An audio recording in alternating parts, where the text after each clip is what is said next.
Welcome to day 7 of 10 days, 10 tales of Ganeshotsav 2020. We are little beyond the midway point of the festival, so slowly the energy is ebbing, the heart is becoming more and more heavy as we near the point where we'll have to bid adieu to Lord Ganesha. But we still have 4 days to go, so let's feel happy about that. I thought today I'll dedicate the tale to a little woman power and talk about all the women around Lord Ganesha.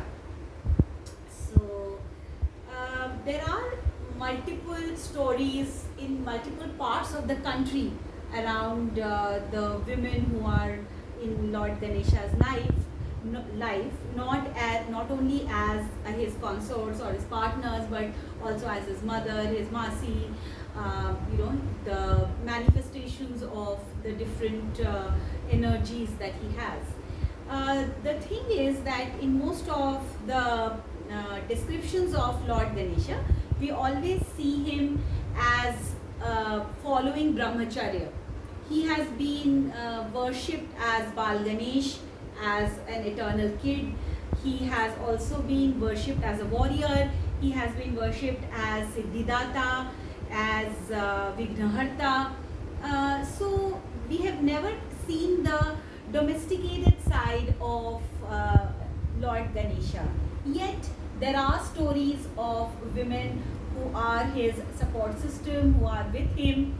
So the theory is that these women, these goddesses, these devis, they are actually the manifestations of different Shaktis that are there, which are surrounding Lord Ganesha. In Hindu mythology, the goddess has always been worshipped as power or Shakti.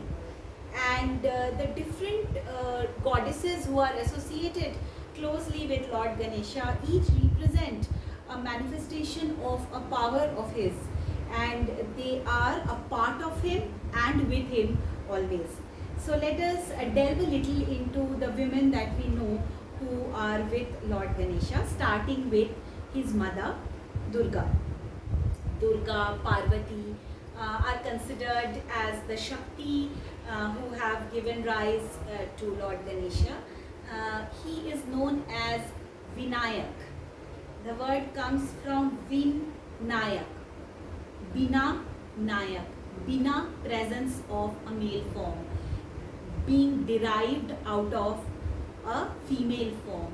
So if you remember the day 1 story where I said that Parvati created Ganesha out of the turmeric paste which she was using for her bathing. So there are multiple stories and variations of that story, but everywhere we find that he is derived out of pure Shakti, out of Durga, out of Parvati. And by that logic, since Kali, Lakshmi, Parvati, Durga, they are all forms of the same goddess. So we can say that Kali, Lakshmi, Durga, they are all his mother figures. Though in Bengal, and we are very slowly nearing that festival, during Durga Puja times, we worship Ma Durga as Uma, the daughter of Him, and we worship her as the mother who's bringing in her 4 children, Ganesha, Kartik, Lakshmi and Saraswati. So Lakshmi and Saraswati, as they are celebrated in Eastern India during Durga Puja, are the sisters of Lord Ganesha. By the logic that Lakshmi is another roop of Durga, we can say she is also the mother or the Masi. But during this Durga Puja festival, she is celebrated as the sister. Goddess Lakshmi represents prosperity, represents wealth, represents opportunity. And Goddess Saraswati, on the other hand, represents wisdom. These are both parts of what Lord Ganesha can grant. So he can grant you wisdom. He is a very, very wise God, and he can also clear the obstacles from your path for you to achieve a lot of prosperity and success in your life. So Lakshmi and Saraswati in fact complement the powers that Lord Ganesha has. In Eastern India they are taken as sisters. In parts of northern India they appear in the form of Riddhi and Siddhi. Riddhi being prosperity equated to goddess Lakshmi, and Siddhi being achievement of wisdom equated to goddess Saraswati. So Riddhi, Siddhi or Lakshmi, Saraswati, these are sort of the manifestations of the wisdom and the achievements that you can definitely find if you follow the path of Lord Ganesha. So these are the prominent women who are there in his life.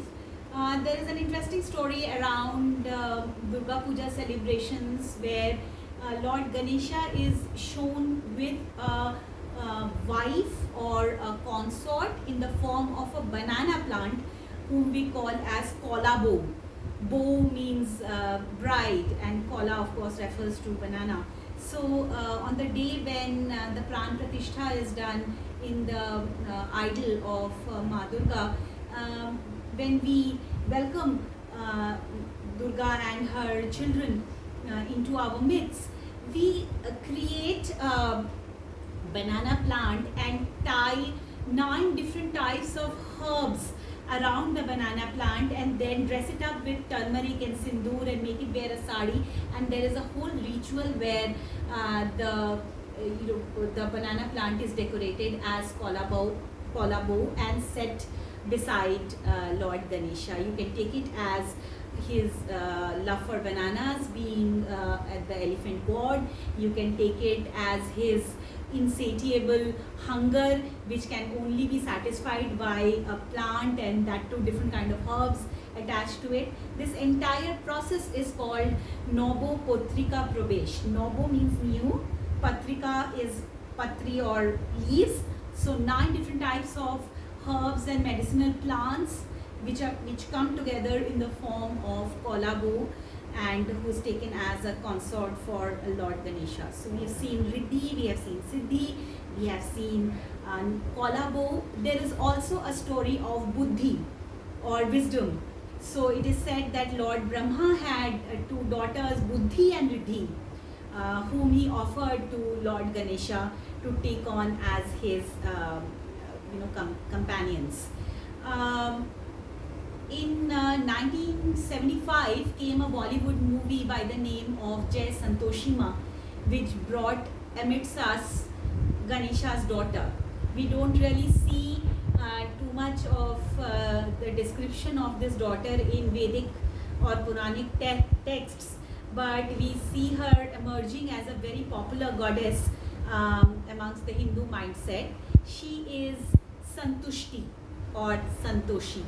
So when you have Riddhi, Siddhi, that means you have wisdom and prosperity.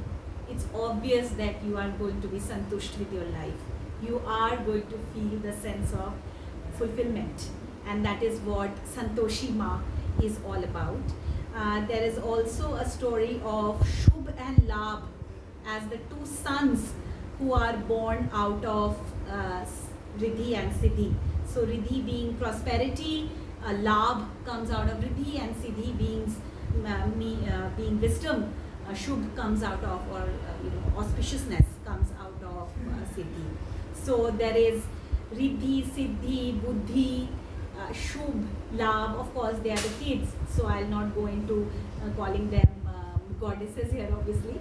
So yeah, and Santoshi Ma.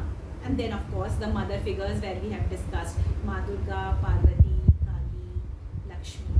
So these are all the women who are associated with Lord Ganesha. He has been known to be a celibate, a bachelor following brahmacharya. So there is no real story of Ganesha ever being a part of Grihastha ashram, but all these women who are there, all the goddesses who are there in Ganesha's life, they complete him. So that was the story for today. Thank you for being patient and listening to me. Ganpati Bappa Moria.